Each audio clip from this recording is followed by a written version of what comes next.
新盤市場錄得連環撻訂個案。益兆集團及晉和合作旗下的旺角新盤晉匯，新近連64伙撻訂，樓價共涉6562.2萬元，涉及的撻訂金額約656萬元。當中有9伙單位已經減價重新售出，最高累減超過20%。成交記錄冊顯示，項目連環錄得14伙撻訂，單位均為開放式戶型，成交價由363.7萬至611.3萬元。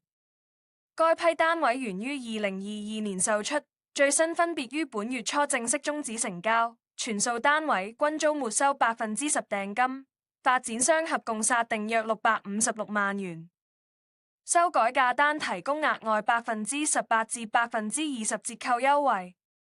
項目隨即更改價單，將該批撻訂單位列作特選單位，並額外提供18%至20%折扣優惠，即變相減價重推。最終直至今日成功中售9伙單位，當中3樓 A 室為平台特色戶，實用面積228平方尺，連178平方尺平台。